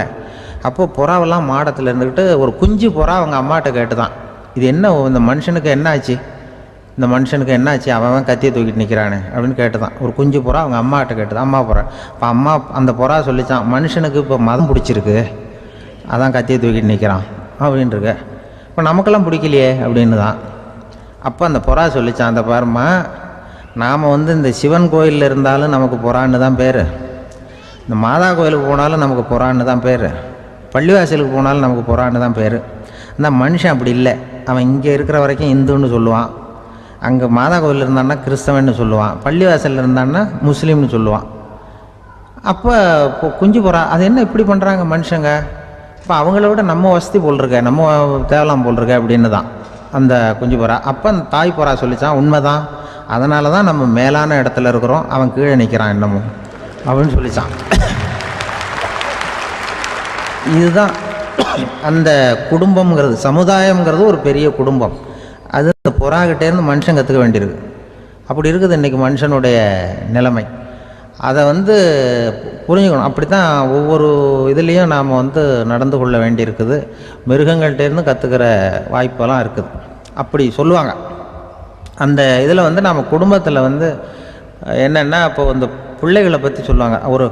இப்போ ராமர் லட்சுமணர் கதை சொல்லுவாங்க. அதாவது ராமரும் பரதனும் பந்து விளையாடிக்கிட்டு இருந்தாங்களாம் சின்ன வயசில் பந்து விளையாடிட்டு இருந்தாங்களாம். உடனே ராமர் வந்தாராம். வந்து கோசலை அவங்க அம்மா கோசலை மடியில் சோர்ந்து போய் உட்காந்தாராம். சந்தோஷமாக வந்து உட்காந்துருக்கார். அப்போ அந்த கோசலை அம்மா கேட்டாங்களாம், ஏன்ப்பா அப்படி இவ்வளவு சந்தோஷமாக இருக்கே, என்ன காரணம் அப்படின்னு கேட்டிருக்கார். அப்படின்னு அந்த அம்மா கேட்டிருக்கு. ராமன் சொன்னான்னா, இது என் தம்பியோட நான் பந்து விளையாண்டுட்டு இருந்தேன், பரதன், அவன் வந்து ஜெயிச்சுட்டான், நான் தோத்துட்டேன், என்னை வந்து அவன் ஜெயிச்சுட்டான், அவனுடைய வெற்றி வந்து எனக்கு சந்தோஷமாக இருக்குது, தம்பியோட வெற்றி, அதனால் நான் சந்தோஷமாக இருக்கேன்னு சொல்லியிருக்கு. அந்த அம்மாவுக்கு ரொம்ப சந்தோஷம், தம்பி ஜெயிக்கிறாங்கிறத பற்றி அண்ணன் வந்து சந்தோஷப்படுறானே அப்படின்னு. கொஞ்ச நேரத்தில் பரதன் வந்திருக்கான். அவன் சோர்ந்து போய் கலங்கி போய் வந்து அதே அம்மா மடியில் உட்காந்துருக்கான். நீ ஏன்ப்பா, நீ தான் ஜெயிச்சுட்டியாமே, நீ என்னத்துக்கு வருத்தப்பட்டுக்கிட்டு வர அப்படின்னு கேட்டிருக்கேன் அந்த அம்மா. அப்போ பரதன் சொன்னானா, நான் ஜெயிக்கணுங்கிறதுக்காக அண்ணன் விட்டு கொடுத்தாரு, தோத்துட்டாரு, அதனால் எனக்கு வருத்தமாக இருக்குது, உண்மையில் அவர் தான் ஜெயிச்சிருக்க வேண்டியது, எனக்காக விட்டு கொடுத்தாரு, அதனால் நான் வருத்தப்படுறேன்னா. அப்போ அந்த அம்மா சொல்லித்தான், இப்படி தான் தம்பியினுடைய வெற்றி அண்ணனை சந்தோஷப்படுத்துது, அண்ணனுடைய தோல்வி வந்து தம்பியை வருத்தப்பட வைக்குது, இப்படி தான் இருக்கணும் அண்ணன் தம்பின்னா, அப்படி தான் குடும்பத்தில் இருக்கணும்னு சொல்லி அந்த அம்மா சொன்னதாக சொல்லுவாங்க ராமாயண. அதே போல் இப்போ இதில் வரும், நபிகள் நாயகத்தினுடைய பேரர்கள் பாத்திமாவனுடைய பிள்ளைகள் 2 பேர், ஹசன் ஹுசைன் 2 பேர் நபிகள் நாயகத்தினுடைய பேரன்மார்கள். அன்னை பாத்திமாவனுடைய குழந்தைகள். ஹசனும் ஹுசைனும் பேசிக்கிறதே இல்லையா கொஞ்ச நாள். இந்த அம்மாவுக்கு அதை பார்க்குறாங்க, ஏதோ அண்ணன் தம்பிக்குள்ளே ஏதோ தகராறு போல் இருக்கு, ஏன் பேசிக்க மாட்டேங்கிறாங்க அப்படின்னு சொல்லி அந்த பிள்ளைகளை கூப்பிட்டு வச்சு அந்த அம்மா புத்தி சொல்லிச்சான். இதை பாருப்பா, நீ வந்து அண்ணன் தம்பிக்குள்ளே இது மாதிரி இருக்கக்கூடாது, உங்கள் பாட்டனார் ஒரு புத்திமதி சொல்லியிருக்கார், உனக்கு தெரியுமா? ஒரு முஸ்லீம் இன்னொரு முஸ்லீமோடு 3 நாட்களுக்கு மேல் பேசாமல் இருந்தால் அது அவனை கொலை செய்வதற்கு ஒப்பாகும் அப்படின்னு நபிகள் நாயகம் சொல்லியிருக்கார், தெரியுமா உனக்குன்னு அந்த அம்மா சொல்லிச்சான். அப்போ அந்த தம்பிக்காரர் சொன்னாராம், ஹுசைன் சொல்லியிருக்கார், அதுவும் எனக்கு தெரியும். அதே தாத்தா பாட்டனார் என்ன சொல்லியிருக்காருன்னா, அந்த 2 பேரில் யார் முதல்ல சலாம் சொல்கிறாங்களோ, யார் முதல்ல முன்னாடி பேசுகிறாங்களோ அவங்களுக்கு சொர்க்கம் கிடைக்கும், இறைவனுடைய ஆசி கிடைக்கும்னு சொல்லியிருக்கிறார். அந்த ஆசி அண்ணனுக்கு கிடைக்கட்டுமேங்கிறதுக்காக நான் பேசாமல் இருக்கிறேன் அப்படின்னா. அந்த ராமனும் பரதனும் எப்படி இருந்தாங்களோ அப்படி தான் ஹசனும் ஹுசைனும் இருந்திருக்கிறார்கள். அந்த பாசம்தான் குடும்பத்தில் வேணும். குடும்பத்தில் அண்ணன் தம்பி எப்படி நடந்துக்கணும், அம்மா பிள்ளை எப்படி நடக்கணும் அப்படிங்கிறது தான். ஏன்னா தாய் அம்மாவுக்கு வந்து எப்போதுமே பிள்ளைங்கள் வந்து அம்மா பக்கம்தான் இருக்கும். அம்மா பிள்ளைங்க தான் அதிகம். இதில் ஒரு பெரிய நீதிபதி இருந்தார் சென்னையில், உண்மையாக நடந்தது. சென்னையில் ரொம்ப காலத்துக்கு முன்னாடி காந்தி இருந்த காலத்தில் சென்னையில் ஒரு நீதிபதி, அவர் ஒரு நாள் கோர்ட்லாம் விட்டு ரொம்ப கஷ்டப்பட்டு ராத்திரி சும்மா போய் உடனே வீட்டுக்கு வரல. கோர்ட்டினுடைய நடவடிக்கை முடிஞ்சு வீட்டுக்கு வராமல் போய் எங்கெங்கேயோ போய் சுற்றிவிட்டு அந்த நண்பர்களோடு அப்படி உல்லாசமாக அப்படி கொண்டாடிவிட்டு நடுராத்திரிக்கு வந்திருக்கிறாரு வீட்டுக்கு 1 மணிக்கு. அப்போ அந்த வயசான அம்மா வாசல்லையே காத்துக்கிட்டு இருக்கு. புள்ள போச்சு நீதிபதி இன்னும் வந்து சேரலேன்னு வாசல்லே நின்றுட்டு இருந்துதான். அப்போ அது வந்த உடனே பலார்னு அரைஞ்சி விட்டாங்களாம் அந்த அம்மா. ஏன்டா அவ்வளோ தூரம் எங்கே போனேன், என்ன தான் நீதிபதியாக இருந்தாலும் அவங்களுக்கு புள்ள தானே, பலார்னு அரைஞ்சி விட்டாங்க. உடனே அவர் கலங்கி போய் அழுதாராம். மறுநாள் கேட்டிருக்காங்க அந்த பக்கத்தில் இருந்தவங்க, ஏன் நீ வந்து பெரிய நீதிபதி, பெரிய பதவியில் இருக்க, அதனால் உன்னை அவங்க அம்மா அடிச்சிட்டாங்கன்னு அழுதியா அப்படின்னு கேட்டாங்களாம். அப்போ அவர் சொன்னாராம் நீதிபதி, இல்லை நான் வந்து இது மாதிரி எங்கள் அம்மாக்கிட்ட அடிக்கடி அடி வாங்குவேன், எப்போதும் அவங்க அடிக்கிற அடி பலமாக விழும், இப்போ அவங்க அடித்தது எனக்கு வலிக்கவே இல்லை, அந்த அளவுக்கு அவங்களுக்கு வயசாகிட்டுதே, பலம் குறைஞ்சிட்டுதேன்னு நினச்சி அழுதேன் அப்படின்னுக்காரான். அதுதான் புள்ள அம்மா பேரில் உள்ள பாசங்கிறது. இதே போல் நான் சொன்னது மாதிரி முன்னாடி இவர் ஒரு இறைநேச செல்வர் ஒருத்தர் இருந்தார். ஒரு அம்மா வந்து எனக்கு அப்பா தண்ணி கொடுப்பா அப்படின்ட்டு படுக்கையில் இருந்த அம்மா. இவர் ஏதோ படிச்சுக்கிட்டு இருந்தவர், ஒரு சின்ன இளைஞர் உடனே ஓடி போய் ஒரு குவளையில் தண்ணி எடுத்துகிட்டு போய் அம்மாவுக்கு முன்னாடி நிற்கிறார். முன்னா அந்த அம்மா அதுக்குள்ளே தூங்கி போச்சு. இவர் அந்த தண்ணியை வச்சுக்கிட்டு அவர் பாட்டு நிற்கிறார். விடிஞ்சு போச்சு. விடிகிற சமயத்தில் அந்த அம்மா முடிச்சு பார்க்குது, பையன் தண்ணியோட கையில் வச்சுட்டு நிற்கிறார். ஏம்மா என்னப்பா நீ ராத்திரி பூரா தண்ணியோடு நின்றுட்டு இருக்கிறியா எனக்கா அப்படின்னு. அப்பா அவர் சொன்னாராம், ஆமாம்மா ராத்திரி தண்ணி தாகமாக இருக்குன்னு கேட்டிங்க, உடனே தண்ணி கொண்டு வந்துட்டேன், ஓடி வந்து பார்க்கும்பொழுது நீங்கள் தூங்கிக்கிட்டு இருந்தீங்க, தூங்கிட்டு இருக்கும்பொழுது உங்களை எழுப்ப வேண்டாம், தூக்கத்தை கெடுக்க வேண்டாம்னு நான் நினச்சேன், அதனால் எழுப்பலை. தூக்கம் முழிக்கிற சமயத்தில் உடனே தாகமாக இருக்கும், தண்ணி குடிக்கணும்னு ஆசைப்படுவீங்க, அதனால் தண்ணியை பக்கத்துலேயே வச்சுக்கிட்டு நிற்கிறேன் அப்படின்னு அந்த இளைஞர் சொன்னாராம். அப்படியே கட்டி பிடிச்சிட்டு நீ பிற்காலத்தில் பெரிய அறிஞராக வருவேன்னு சொல்லி அந்த அம்மா வரணும்னு சொல்லி இறைவனை வேண்டாங்களாம். அவர் தான் இஸ்லாமிய மார்க்கத்தில், தீன் மார்க்கத்தில் பெரிய ஆளானது. அதாவது ஷர்புதீன் யாஹ்யான்னு ஒருத்தர், அவர் பெரிய இஸ்லாமிய பேரறிஞராக வந்தார். இப்படி அம்மா பேரில் பாசமாக உள்ளவங்கள்லாம் இருந்தாங்க நிறையா. அப்படி அந்த குடும்பத்தில் வந்து அந்த பாசம் நேசம் எவ்வளவு இருக்கோ அவ்வளவுக்கு அவர்கள் உயர்வார்கள்ங்கிறது தான் நம்முடைய பெரிய இதெல்லாம் பெரியவங்கள்லாம் சொல்லியிருக்கிறது அதுதான்.